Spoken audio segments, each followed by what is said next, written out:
My name's Jeff, and I play guitar and sing for the project Nurture Nurture. Once a month, I take all of the music our community submits to us in our Discord and listen to it on our YouTube channel. I want to let you, the artist, know that all of your hard work matters, and that the music and art you're making is important to us. So if you're an artist that feels like you need to be heard, please send us some of your music to feature in this video series by joining our Discord using the invite link down below. Let's get into this month's amazing music. All right, here's Sad Song 2 by Nora. I know Nora gets really innovative with noise and things like that, so I'm really excited to see how they express emotions through that lens of noise and things like that. This is the second Sad Song.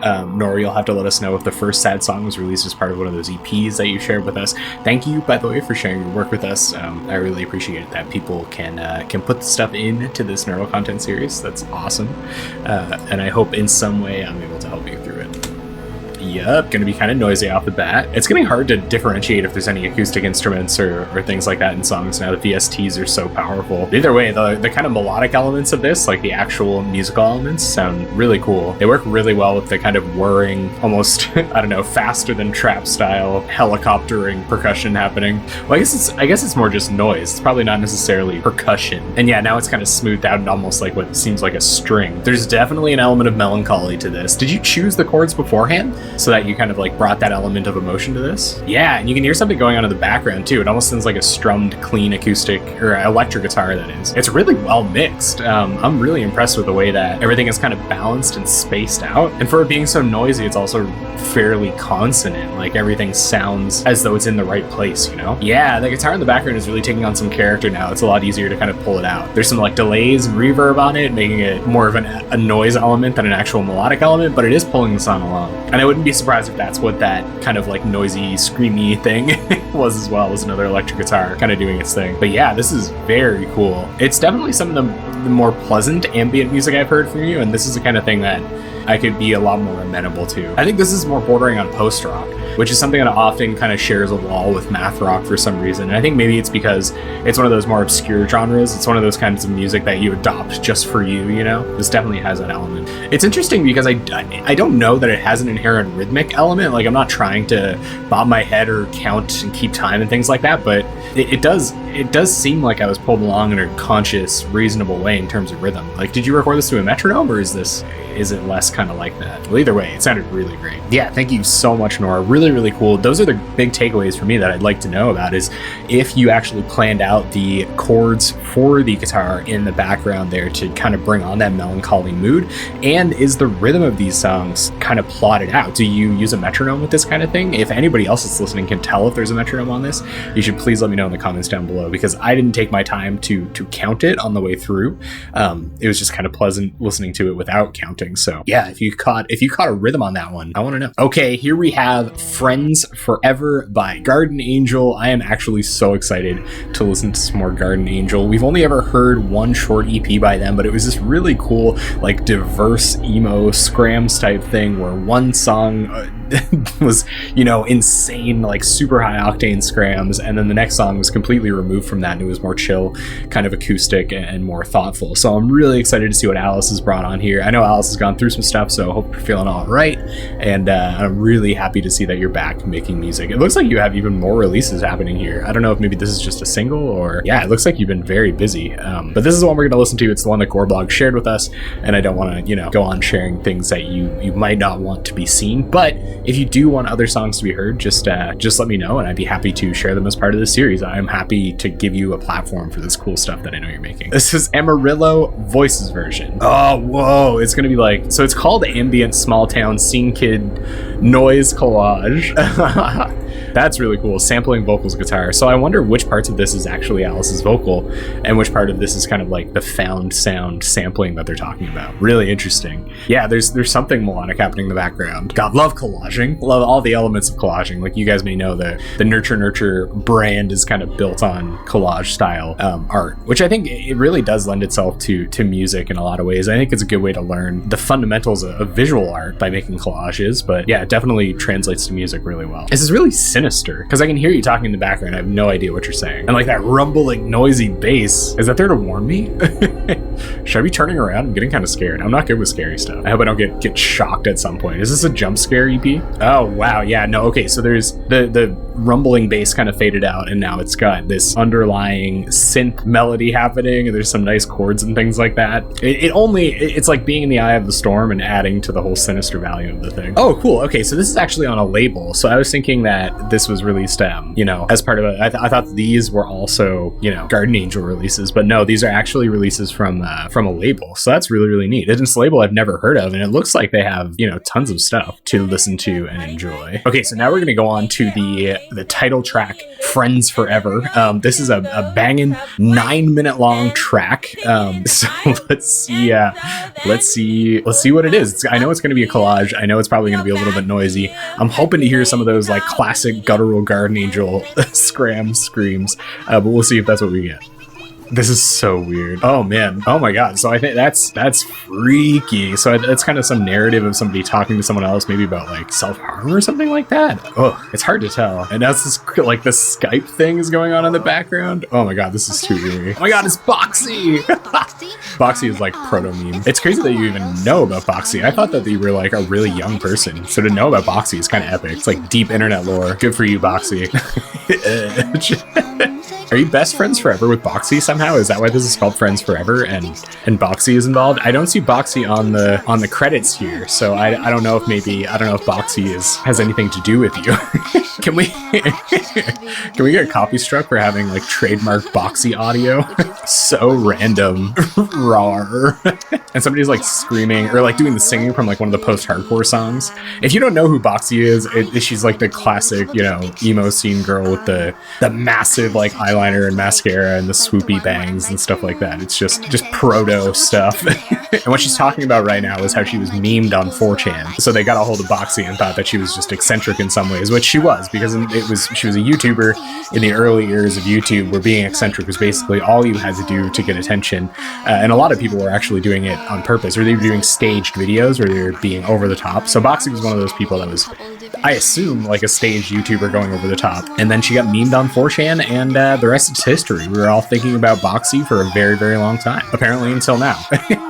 Some 15 years or something later after Boxy's inception. All right. Friends Forever is going to continue. We're going to get the mood change a little bit here. We're going to get some percussion coming in. There's some rock music and crash cymbals just like crushed to death in there. Some really serene synthesizers now. That was fun. That was a fun little walk down memory lane about Boxy. Weird. Oh, there's a couple of screams. There's a little bit of scrams happening. This kind of reminds me of the Mars Volta's album, and like how the end of their tracks always kind of bled into these weird noisescapes like this, where somebody was always talking, ushering us along, and yet there was like noise and stuff too. This is really cool. This is very nostalgic for me. Oh wow, I think it's like people singing along together to like some of that classic emo stuff. That's really cool. All right, here we go. We got some like sped up emo or something like that. Sounds like the Wonder Years maybe. There was so much music coming out back then in that vein that I think it's hard for anyone to just know it off the top of their head. Or maybe it's just completely pitch shifted. Maybe it's not sped up necessarily. I guess it's kind of the appeal of this genre, right? Like, you just collage things and have these nostalgic feelings about things. And you're almost like letting people in on your inside joke, which is, I don't know, it's like a strangely intimate experience to be listening to someone else's noise collage. It's like looking through like a photo album or something with someone, and you're just meeting the person, or you don't know the person at all. Like going to a thrift store and picking up a random photo album and like looking through it, but in a noise format, which is neat. I'm not really totally certain what happened in the background, but it's like high-pitched pop punk and someone just screamed "shut up" from like some kind of TV audio or something like that in the background. Oh, it's like a YouTuber, some classic YouTuber or something like that. No, they're just like, yeah, dropping a freestyle over some pop punk, pitch shifted. This is like the mashup genre, but the weirdest version of the mashup genre that ever existed. Oh, we're gonna loop it back around. We're gonna do the same sample over again. Okay, so I think we're starting to like coming to the end of at least this chapter. I think the intro that had to do with Boxy, like the end of this pop punk sampled over this YouTube video is about to end. So bizarre. Like, I really wish I knew. Everyone loves Gussie.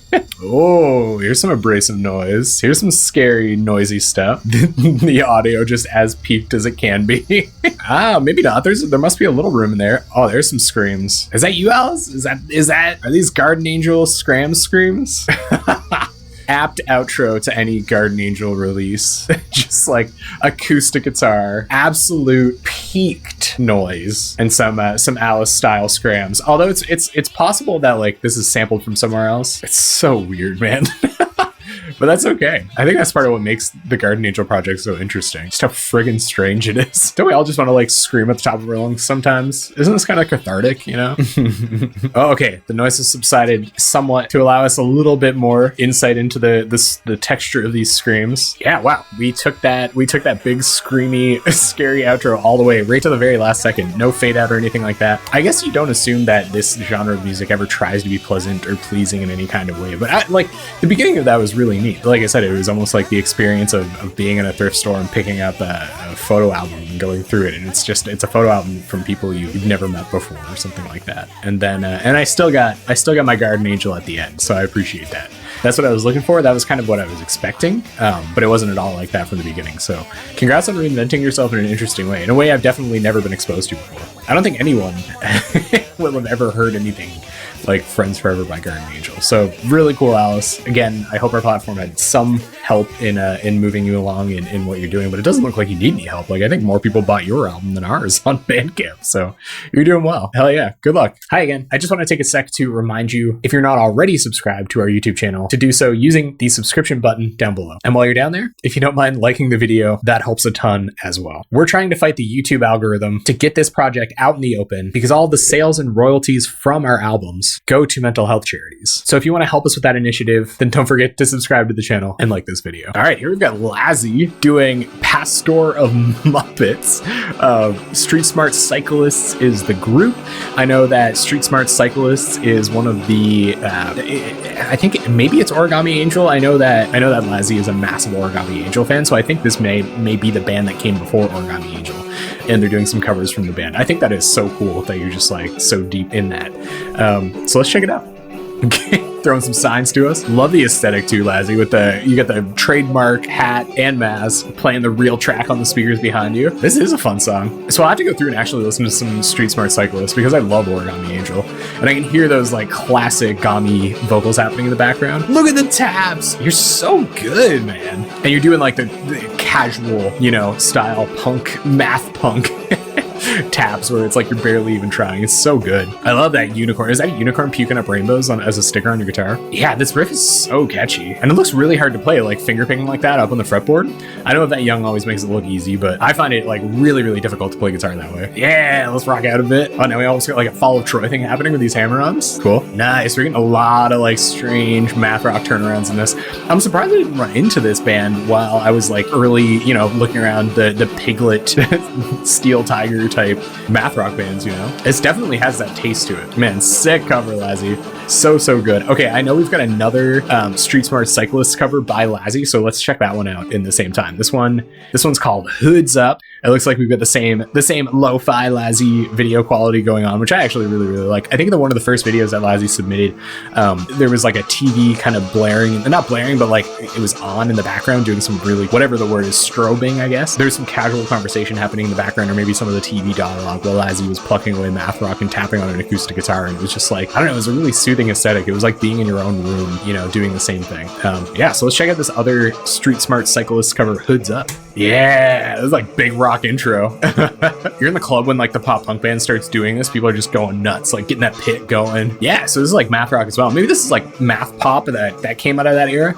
People were trying to innovate on what Color and Tubular were doing and things like that. This definitely kind of feels that way. This is almost like hardcore punk. What do you have over your pickups? Is there something? Oh, no, it's not. There's nothing covering your pickups. Never mind. It's just that puking unicorn sticker again. I freaking love that thing. Yeah, palm mute, rock out section, go. It's so important to learn how your favorite artists play their songs. Like, it's so admirable that you would go all the way into this origin story and pick out tracks. Because like, how else would you ever learn where that artist came from, or like build your own kind of musical style in a similar way, Oh yeah, get the clap going, let's go. Yes. I'm down to clap with you every time. Oh, gang vocals? Oh yeah. Early 2000s pop punk gang vocals are where it's at. Another really tough looking like finger picking tapping riff on the fretboard. This kind of reminds me of Forest, and Forest was an amazing band. It's like really sad that they stopped just as they were getting going. Yeah, I'm gonna hit hard on the outro. Let's go. Finish it off big. That was so sick. Oh, of course there's like a really like delicate tapping outro. I almost stopped for a second, then I saw your hand get up on that fretboard. So let's do some like, oh yeah, I love that. I've ended songs like that. There are songs in Nocturnal Panic that end that way. Okay, here we have Nightmare Greenland. You act like I don't have any pain. So Nightmare Greenland hit me up in our comments section on YouTube on some of our royalty-free instrumentals and said that we had a big influence on them. And so I asked if they wanted to be included in this series. They said hell yeah. So I was like, let's do it. Let's pop them in.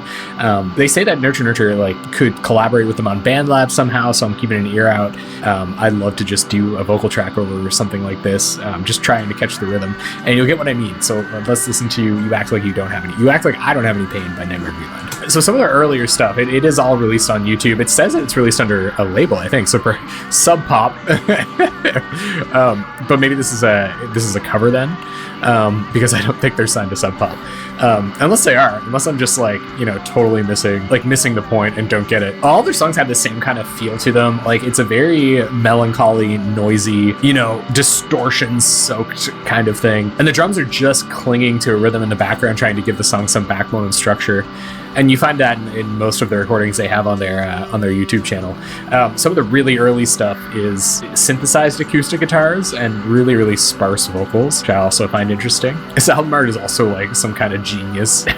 You definitely do not, as you work your way, like something draws your eyes slowly towards the middle of the album art, and you really don't expect this like hastily drawn dinosaur stickman thing, but it's off-putting at first. You get used to it. And the recording quality of this, it comes through BandLab, so it's like pretty lo-fi. But it's almost like that whole noisescape adds to the lo-fi element. Because I know you have access to more hi-fi instruments and kind of like meaty instruments and tools like that, I understand that like you're going for this feeling on purpose. It's something I don't understand very well, but I definitely appreciate the drums in the background giving me something to hold on to. Yeah, very cool, Nightmare Greenland. Thank you for stopping into our comment section and saying that our music, was meaningful to you and that you like it and giving some positive feedback. Like that means the world. Sometimes it's hard to keep going and to keep making stuff, which is one of the reasons I do this series, is to give people a platform, some feedback, some positive validation for what they're going through and for what they're making. So thanks for doing that for me by coming into our comment section and saying something nice about one of our songs, even if it's an old release. Like it means a lot, and I'm glad that you're creating, and I hope that I can help you in even more ways. So hit me up with that BandLab link and let's do this. All right, here we come with VK Insane Compression 2D2. I'm not sure if maybe you have some naming mechanism for your finals when you're finaling songs and things like that. I know I final songs like a million times sometimes, so the fact that you have a naming mechanism is probably useful. This is called Insane Compression. I know that compression can be a very useful tool. It can make things sound really, really good. So I'm assuming this is going to sound, tight and loud, and hopefully it's a really enjoyable experience. Oh yeah, this is that Cal style drum and bass, just like whirring percussion, very metallic textures, and just like a lot of like tuplet vibes going on. Do you do like nested tuplets and things like that? I learned about nested tuplets recently. Really interesting idea. I don't know that I'd ever be capable of, performing it live, at least not in this state. Oh, I'm really grooving now though. That's kind of like off kilter that intro was. This really kind of comes back in and gives you something to hold on to. Oh, now it kind of feels like Dianward. Dianward has incredibly compressed percussion on their tracks, and I really like it. It actually really adds to the mood of their stuff. But it seems like you've traded out that highly compressed bass for a second, or the bass drum anyway, just to revisit whatever that kind of like sticky sounding thing is. Oh no, here comes that bass. We're about halfway through the track. We're gonna bring that bass drum back, just like double kick style. You went through like 2 or 3 ideas in a minute and then almost changed the vibe of the song altogether, and I'm so much of a writer like that. I really get to the end of what I have to say after about a minute. I can really appreciate how you kind of like dart in and out of that feeling of like home and chaos in terms of rhythm. We do it in melody all the time. We like get away from something and then work ourselves back there, and that's kind of what songwriting is. But it's interesting how you do it with rhythm. Yeah, I really like this end part. It's almost like the bad guy. There's a lot of interesting kind of like really greasy, dirty kind of stuff. I love it though. Yeah, and here we're gonna go back just at the very end, back into that kind of like chaotic. Oh, and like you did this at one point. You like let a reverb kind of like bleed in to create an effect, and you did it again at the end. That's really neat. Everybody thinks of like, well, not everybody obviously, but I think a lot of early producers think of reverb as like a binary thing. You either leave it on, you have it on for the whole track, or you don't. But it's actually a very cool tool to automate. And I learned that from seeing one of Bloodwing, Hornbill's drummer. They make posts about their production work sometimes, and at one point they were talking about how they were turning Bob's reverb on and off to get interesting effects, and that was a game changer for me. Automating reverb has become a regular part of my workflow now. So yeah, cool how you were using it as a device there too. All right, here we've got Cal. Summer will never come. I don't know, man. It's like super hot here, so summer has already arrived for me. This is a video. I'm stoked that Cal is getting into video as a medium, so I'm assuming this is going to be really neat. Cal is I don't know, one of the most creative people I've ever been exposed to in my life. Their output is beyond impressive. Maybe this will be like AI generated. I know that they love what AI does with visual art and things like that, but it's really hard to expect what Cal will come up with. So let's see what it is. Oh yeah, this is some pretty cool visuals. Cal, you gotta let us know how you did this. Is it automated? I think it must be AI of some kind, because I know you love that stuff. Have you ever thought about AI generated music? That's always something that's on my mind. I still don't think at least I'm nowhere near creating an AI generated song that is coherent or good to listen to. This reminds me, this is like a special move in Earthbound just happening like for a really long time. It's like you play the entire Earthbound game, like saving up your special power, and then when you finally unleash it, this is what it looks like. Whatever that snare drum is doing, just kind of like being off kilter and falling on different downbeats, I'm into it. And now we're getting into like more purely drum and bass. Oh man, flashing lights warning people, like, oh my god. Yeah, this is really intense. I feel like I'm getting hypnotized. Are you trying to hypnotize me to implant some ideas into my brain, Cal? Because if so, it's working. I feel like I'm already deeply in service to you somehow, so like, you don't have to do this. You don't have to like oh, I can barely say anything because I'm just too entranced by your hypnosis. That part was really sick. It was really short-lived. I think maybe it was only a couple of bars, but you almost hit like a rock groove for a second. Holy crap, Cal. That was bananas. Like, I don't think I've ever seen any kind of video that like gave me that kind of experience or like that kind of song. Yeah, so I'm assuming all of the rhythm and stuff like that was completely deliberate throughout. You'll have to let me know if this was one of those experiments that you do where you're trying to do like polyrhythms and things like that, and maybe you're doing some nested tuplets in there to add some interest and things like that. But yeah, I love that, Cal. That was wild. Super cool. I'm going to have to put a flashing lights warning at the beginning of the video to let people know that that's going to happen. But yeah, that's crazy. All right, here we've got Confusion by Simoran. I'm really excited to hear some of Simoran's songwriting chops. I know that they're working on original material. There have been for a really long time. And being a disciple of the purest forms of prog rock and math rock, maybe not the purest forms, but definitely the most elaborate and extensive forms of those genres. I'm really excited to hear what they've done here. Oh yeah, this is definitely confusion and scary. They called this song Confusion. This is supposed to be the embodiment of kind of confusion, the emotion for them. So are you modulating around? Is that how you're kind of like keeping the confusing vibe going? I know that when I'm writing and when I'm getting thrown off by my own songwriting, it's usually because I'm trying to modulate and I don't have a full deep understanding of what modulation is yet. So sometimes I don't lead the listener in a totally like logical way. This part isn't confusing. This is really nice. Program drums or no? I know you've got a drum kit at your place, but the drums are really nice. That kind of really quick hi-hat hit is what leads me to believe they might not be programmed. Oh, those harmonies are those harmonics are so nice, especially against that counter melody that you're playing in the background. Oh my god, here comes those Invalid Styles taps. Eat your heart out, Pete Davis. You've got your new prodigy on your hands. I know Brock was your first cover performer that caught your eye, but look out because Sim's coming up too. Sim, that was so cool. Like, you're right, it had some like melodic things that were confusing on the way up through the beginning of the song, but you built really intelligently and really impressively all the way up to that kind of like wild tapping solo that happened in the middle. Yeah, super cool, man. Very cool. All right, here we have First Full Mathy Thing by Cal. So I know all of your stuff has really interesting time signatures and things like that. Over 4 minutes, so this is like a marathon if it is math rock. You've got some guitars, we got some reverb, we got some drum kit by the sounds of things. That's crazy. Very ambient and experimental right now. So if you do get into Mathy quote unquote in its purest form, I'm assuming. Yeah, okay. All right, some steady rhythm happening now. Little turns around. You're getting into like little microtonal notes here and there, most likely on purpose. Oh, the delay is going nuts. What is that delay doing? Oh, okay, you must have a bass. Is that a bass guitar happening in the background? That's sick. That 5-string? Was it a 5-string that I saw? Yeah, it's definitely a bass. At first I thought it was a guitar doing a counter melody, but cool how you drop the drum kit into kind of an erratic yet groovy rhythm here around a minute. Okay, now we're going like full on prog rock, or like straight prog maybe. Those Dream Theater kind of like some elements of Opeth to it. The drums are really, really good. I love the way that you've humanized them. So do you have a synthesizer playing along, like something like arpeggiating along with the melody of the guitar, or is that just the delay on the instruments kind of creating cool little harmonies in the background?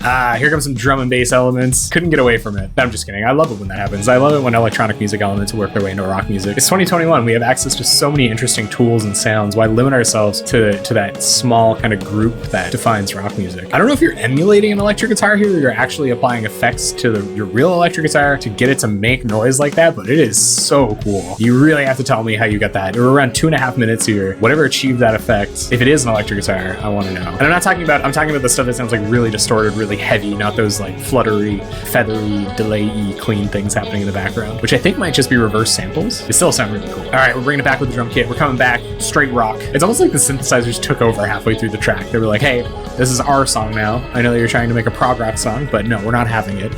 Something kind of tinny is coming through now. Acoustic guitar? Gonna wait a full 3.5 minutes before we get any lyrical vocal elements. I don't know if it's like some cool like tape samples or something like that. It's nice though. It's not overbearing. You're not making everything get out of the way just to play this little voice recording sample. The guitar is gonna say goodbye in an interesting way. You've been listening to some Blue Orphan, haven't you? Like the outro is really gonna have some girth to it. We all have a long way to come before we can end songs like the Blue Orphan, let me tell you. Yeah, like Cal, that was really neat. I want to know if it was deliberate to have like the synthesizers kind of take over the track halfway through the song, and you've got to tell me if that was the heavier parts around 2 minutes and 30 seconds, if that was an electric guitar, if you were editing it somehow with effects, because it was doing all those really cool overtones and saturation and things like that.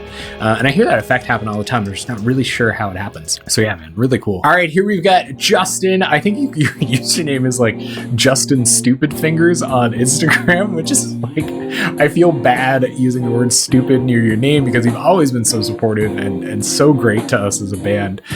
So I don't think you're stupid at all. I'm really excited to hear you perform. I don't know that I've seen you perform in a long time, maybe since early on when we met, but here we go with a song that Justin shared with us in our #Nerdle content channel. You might not have got to see it unless you're a member of our Discord, so don't forget to join using the invite link down below. Oh, it's gonna be heavy girthy. Let's go, fellas, rock me. Oh yeah, thoughtful math, big piglet vibes. I couldn't get enough of this stuff, man. Early on, like Rooftops, all those bands, so chill, guys. Some real thoughtful verse work happening here. Nice little subdivisions on those guitar melodies. I like that a lot. And Justin, you're laying down like a fat enough beat to give them room to kind of breathe that way. That's cool. I really love the minimal kit too. Like, huge fan of minimal drum kits. I think if you're gonna do rock music, really get the most of that limited instrument that you have. Yeah, that guitar player's vibing now. Maybe they weren't super into it the first time through, but like the first couple of seconds anyway, but they're really vibing now. Yeah, vibing together. This is groovy. I really like this part. So I think you're going like, it ends up being 8, but it kind of feels like 2 3s and a 5, or a 3 and a 5, excuse me. Like I was saying, like it's more of that kind of like subdividing 4, which it often, is a good way to explore your creativity instead of just jumping for, a signature change in order to express a new emotion. I've been really limiting myself to incredibly short songs for a lot of reasons, and I think subdividing the 4 has been, slipping my mind. It ends up that my time signature changes happen in such short succession that I don't even have time to think about subdividing my measures. So you guys can be thinking about it now. It's always important to keep it like front of mind. These minimalistic genres where you have 2 pieces all over the place are just individual artists. You got to remember to really take that austere setup as far as you can. Less but better, just kind of meander here on the end, almost like a surf rock kind of vibe to it. Maybe it's just the melody itself that has me feeling like I'm surfing. Justin, man, you're shuffling. Are you doing heel toe double bass? Your guitarist just did like a cool little sweep as well. That was like low key flex. That was a no rock out flex moment right there. American football is like pretty known for that. Nice, boys. That was really cool. Is that a little dab? Did you just dab a little bit, or were you just sweating? I could understand if you were sweating. It's been very hot. I love that, boys. That reminds me of that, proto math rock, that early stuff. But at the same time, it's like you guys are kind of tilting into that surfy kind of world a little bit, and I love those subdivisions of the four. Yeah, reminding me to check myself, check my songwriting, and to be better that way. All right, here we've got Cal messing around with some time signatures on piano. I didn't know, so I've already watched this through. Cal, I didn't understand how talented of just an acoustic player you were. I thought you were mostly a producer, but watching you do this piano is really impressive. So I'm just going to gawk at it again. I wanted to say this before I started it, because last time I watched this, I just got totally mesmerized. Didn't intend to watch the whole thing, but just did. I'm sure you'll all feel about the same way. And the power tools, you apologize for some power tools happening in the background.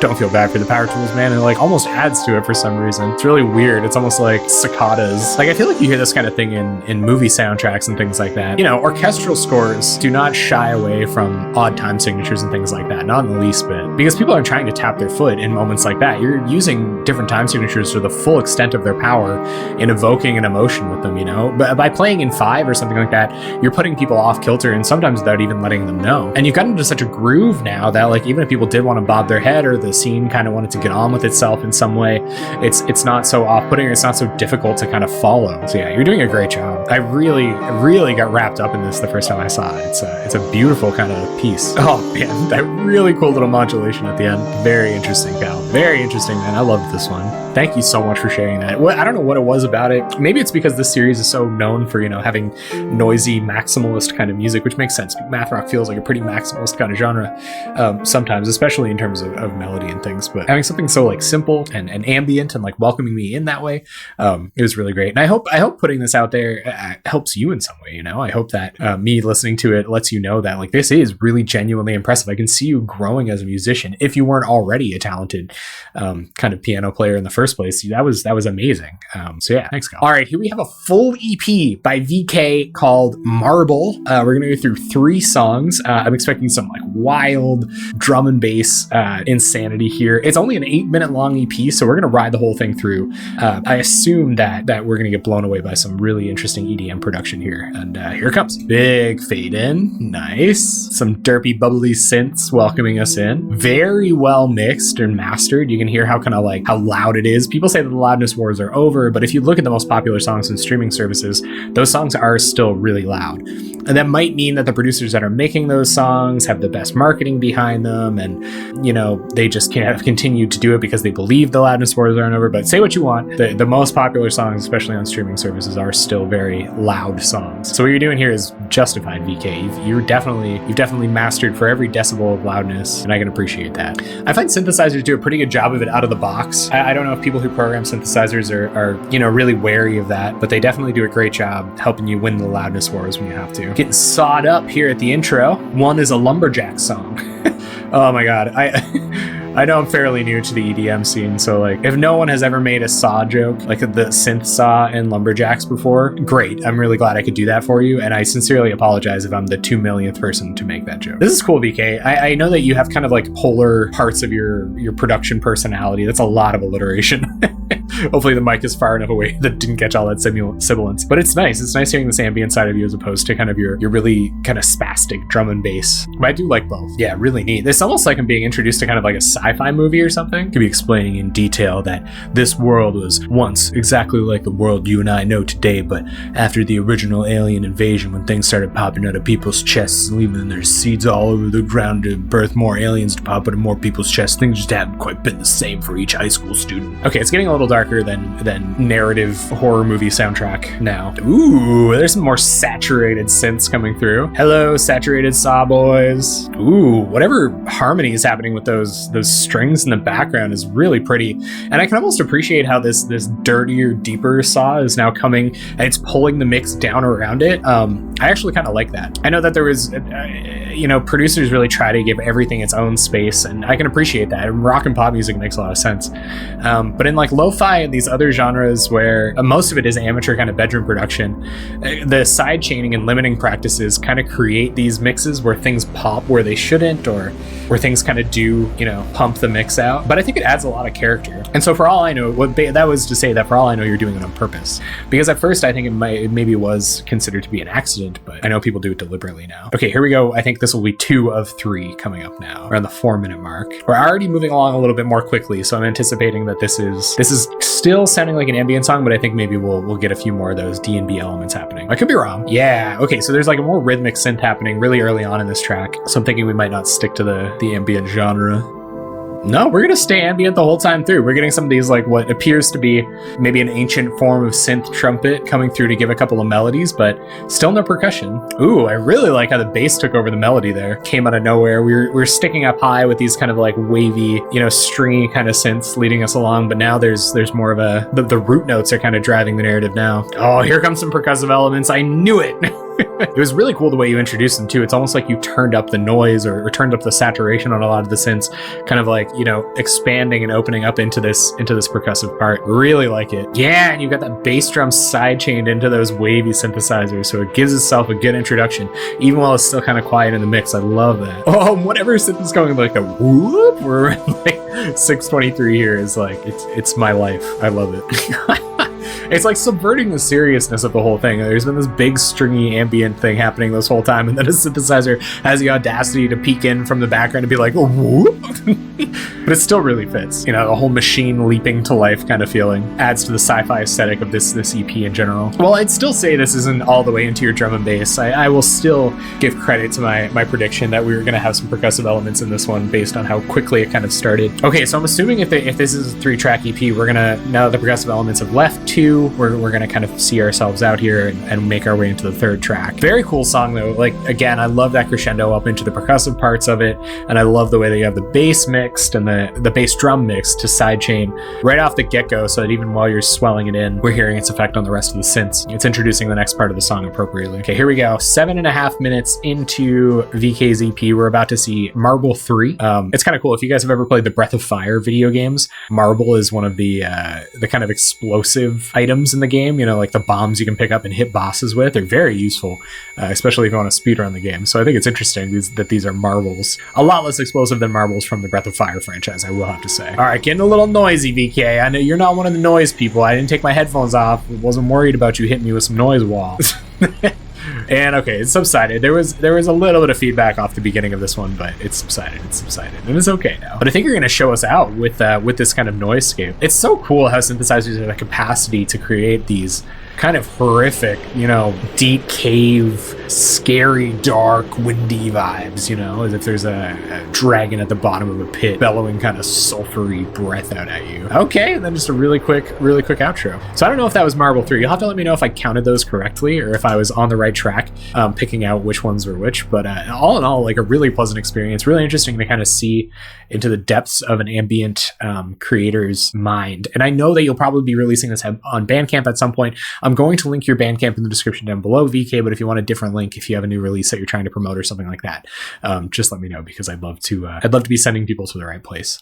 But anyway, that's VK. Thank you so much for watching. Again, I need you to know that we want to hear you. We want you to know that your art is important, that your hard work matters, and that you can be heard. And I'll do that through this video series. All you have to do is join our Discord using the invite link in the description down below. Thank you so much for watching, and thank you to all the people who submitted their content to be reviewed this week. I love discovering new music this way. It's hard to find things that are uniquely within my taste, and I don't like having to rely on machines and algorithms to decide what I should be listening to. I'd rather be listening to the things from the people that support my project and in turn support mental health with it. So thanks. I hope you submit lots of new music and create lots of things so that next month I have more great stuff to listen to. Thanks again, and do not forget to join the Discord using the invite link in the description down below. Have a great month, and I can't wait to talk to you again soon.